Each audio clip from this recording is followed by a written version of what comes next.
Welcome back to another edition of Everything Football 62. I'm your host, Jonathan Big Tex Johnson. Hit it with a couple of things right quick, man. But as you'll see the name of this thing that I named it, I'm gonna go ahead and just jump right up into it and whatnot. I'll probably be making some shows the next couple of days on up to Super Bowl and stuff like that. I tell you right now, I got Kansas City winning the whole thing. I just think it's Andy Reid's time, and I just think Mahomes is getting ready to put an exclamation mark on.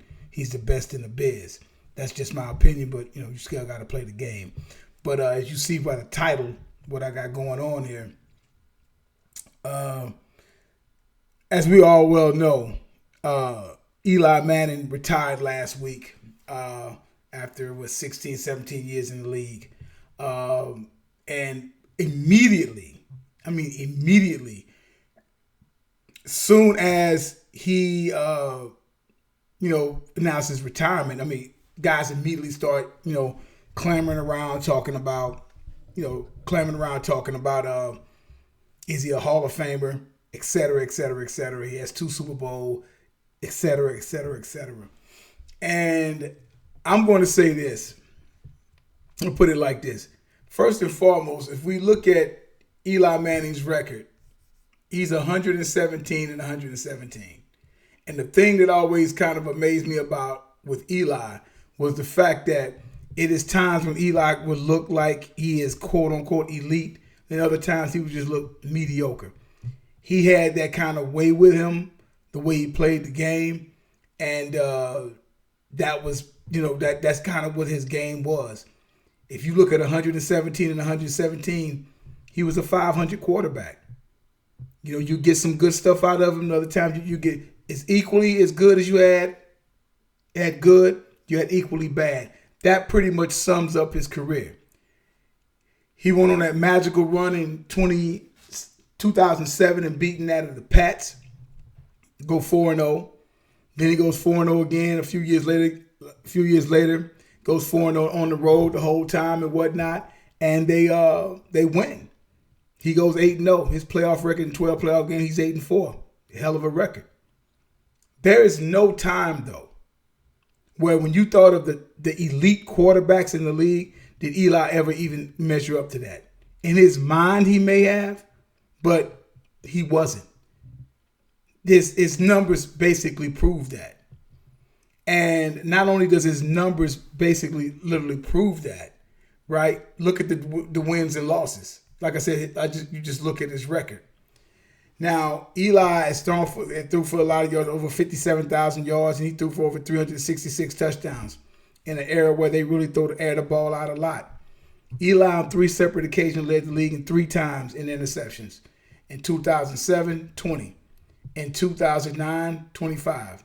In 2013, he had 27. 3 separate times that he led the league in that. No time did Eli Manning ever lead the league in touchdowns. No time did Eli ever lead the league in passing yards. No time did Eli ever lead in completion percentage, attempts, completions. None of that. He never led the league in that. But he led the league 3 times in interceptions. That'll tell you everything right there. Even with one of his best years as a pro. I think one of his best years as a pro probably was in 2015 when he threw for 35. This is probably his best year as a pro. And they still went 6-10. He threw for 35 touchdowns and 14 picks. The year before that, he threw for 30 touchdowns and 14 picks. Both years, they would finish basically 12-20. That goes to show you right there. That's what he would end up doing. He had some good years, but a lot of team success wasn't tied to that. Even the years of winning the Super Bowl, that one of those years he led the league in interceptions, 23 touchdowns and 20 picks. 2011 season, they go 9-7. He threw for 4,933 yards, 29 touchdowns, 16 picks. So he's had some good seasons and he had some bad seasons. Ever since that Super Bowl in 2011, they did not fare well at all. They would go 9-7, 7-9, 6-10, 6-10, 11-5, 3-12, 5-11, and then he got 4 starts this past year and goes 1-3. I think maybe to the playoffs twice after that time. So in about a 6 or 7 year span, only go to the playoffs twice. Every time. So they had 3 consecutive losing seasons. Really, you had 2000 and there was at 13, 7-9, 6-10, 6-10, 11-5, 3-12, 5-11. After the 2016 season, 2017 season, 2018 season, 3-12, 5-11. It's not finishing out. Now, I say all of that to say, as you can tell by the title, I say all of that to say, he will go into the Hall of Fame. He will go into the Hall of Fame. Like it or lump it, he will go into the Hall of Fame. He will go into the Hall of Fame simply because of that last name and simply because he has 2 Super Bowl rings. So he's going to go in the Hall, right? He's more or less Archie Manning. He's basically Archie Manning, more or less, making this gonna do this for the most part. And I say that because they were kind of similar in style and whatnot, in my opinion. Archie never was around a team. Never really was around a team. Manning had a couple of good teams and stuff that had a couple of strong defensive lines and stuff like that. Never a bunch of no great wide receivers, no great tight ends, really no great running backs. He had Tiki Barber for a couple of years, but But like I say, he's going to go. Is he a first ballot Hall of Famer? No, not even a second ballot Hall of Famer. I don't think third. He'll probably go in on his 4th round, on his fourth time. He'll probably go in there. You heard it first here. Because he's going to put him in there because those 2 Super Bowls in that last name and beating the Pats, that's what's going to put him in. Other than that, if his name was Jones or somebody or whatever, he was just a regular quarterback, we wouldn't even be having this discussion. It would be almost a moot point, much like, even though this should be a moot point when we're talking about, I've had conversations where people think Jim Plunkett's supposed to be in the Hall of Fame because he was a part of 2 Super Bowls. Like, get real. And after a while, I didn't even bother even to have that discussion much more longer. I've heard different people analyze the thing and try to say, like Max Kellerman arguing with Stephen A. Smith, talking about, well, if you play 15 years, if you do this, if you do that, he's an Iron Man. He played all these games. He did this. He did that. Yeah, he went to work. That's what you're supposed to do. You went to work. Now, was you the best at your position? Was you top 5 at your position year in and year out? Okay? Did you win year in and year out? Your record said you won some, you lost as much as you won, you lost as much. 500 record. That's the thing right there. Okay? So, not a loser, but not a big winner. Okay? So, he did not do well. He was not one of the top quarterbacks. No all-pro teams at all. Never led the league in anything. He had those magical runs in the playoffs. I give him that. That's fine. But that's not, to me, if he's any other regular person, he's not getting in the Hall of Fame with that. You cannot go in the Hall of Fame just because you played a long time in the NFL. That doesn't cut it. That doesn't cut it. And that's why I just heard when they was talking to Deion Sanders, he said, well, it's just letting everybody in now. I told you guys that like last year in one of my broadcasts in the Hall of Fame, they're going to get to a point they're going to start putting people in just because, he played a long time, put him in. No, like I told you, my criteria, and this should be the criteria. If you play 10 years in the league, you're top 5 at your position for a 4 to 6 year span, and then have some very good years where you might not be the top, but you extremely solid, you one of the top guys, and you got some playoffs and you want a ring or something like that, you need to go in the Hall of Fame. And then you have some special moments, you need to go in the Hall of Fame. You follow?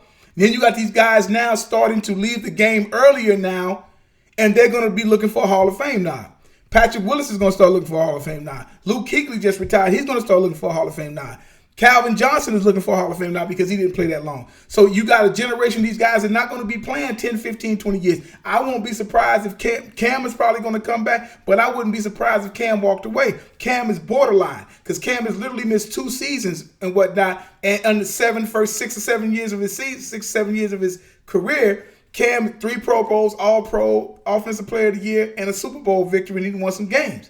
But between 2018 and 2019, even though he was an MVP candidate in the first 7 weeks of the season last year in 2018, and then his shoulder, and then now with this year's foot missing the whole season, except with the exception of 2 games.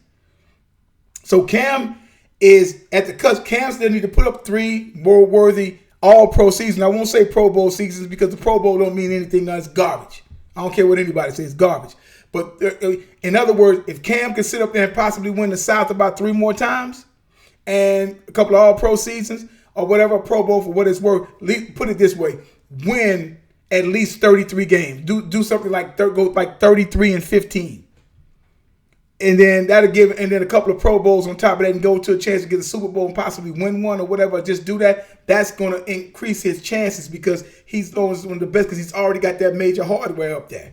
But you know what I'm saying? But right now, he's almost literally missed 2 years of football.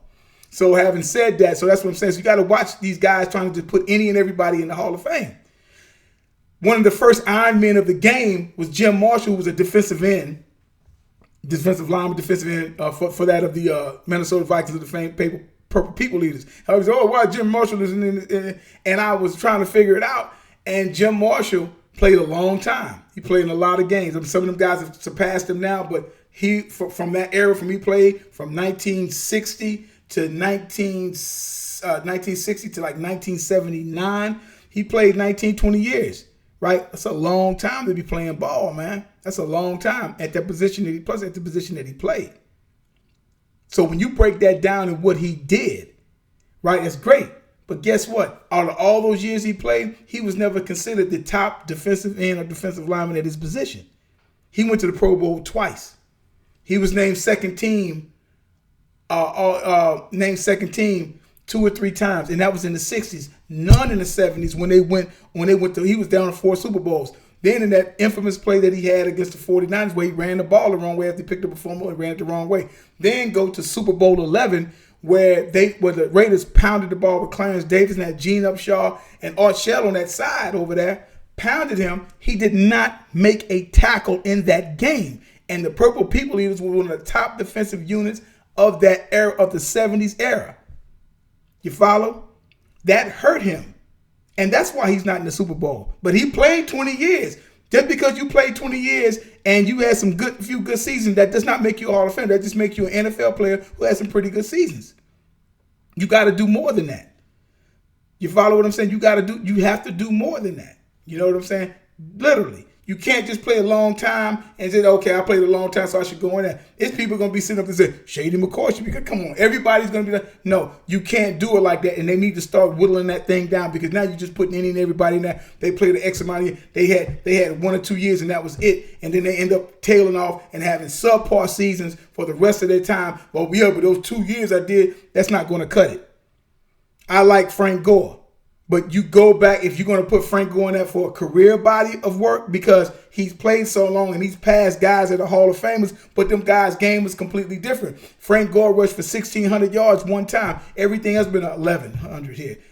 1,100, maybe 1,200, 1,100, 1,100, 1,200, 1,100. I mean, that's the difference, dude. Where's the 14? Where's the 15? Where's the 16? You know, where is that at? But they want to put him in. Well, he played because he's passed certain players that are Hall of Famers. But that does not make you a Hall of Famer just because you passed them. You passed them because you played much longer than they played. You follow? That's the difference. Look at his stats. And I like Frank Gore. Frank Gore, 1,695 yards, almost 1,700. That was in 2006. 1102, 1036, 1120, 853, 1211, 1214. And 11 and 12, those are those NFC Championship game years. From that time on, since 2012, everything else has been 1128, 1106, 967, 1025, 961, 722, and 599. You're just compiling up yards. Where's the 14? Where's the 15? Where's the 16? Got 16 once. Okay, 12. Where's the 13? Where's the 14? That is what's put you in that. But you can sit up there and just compiling yards. Oh, I'm going to play in 2020. So you playing 12, 13, 14, 15, going into your 16 year. So I'm going to try to do this again. But where's the 12 and 1,300 yards, 1,400 yards with 10, 11, 12 touchdowns on about a 4 or 5 year run? Come on, man. But like I say, though, man, but you tell by the title, but you know, he'll be able, that's the criteria need to be for that of a Hall of Famer. You can't just start throwing these guys up in there. Subscribe to the channel. Hit like, share. And I tell you guys all the time, there's no GOAT, there's no greatest of all time, as long as time's still going on. And like I tell you guys all the time, numbers don't lie and get emotional. People do. Holler at y'all guys later.